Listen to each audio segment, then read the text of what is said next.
Ayan, good morning mga sangkay. So, ngayon naalala nyo yung yung sugar cane or tubo na kinakain ko noon. Tapos naisip kong itanim yung anong tawag doon? Buko. Ano man tawag doon? Basta, yun. Yung merong parang sumisibol na. So, ito na siya ngayon. Ayan na siya. Yan oh. Yan.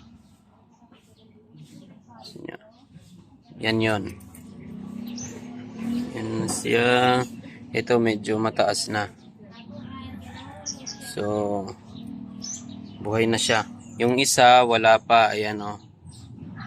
Wala pa. Yan mga sangkay.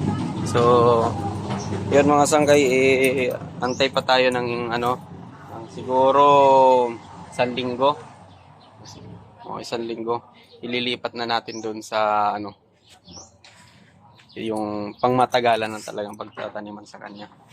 So, dito tayo ngayon sa garden mag-grafting. Grafting tayo tapos ito. Yan. Maganda rin yan.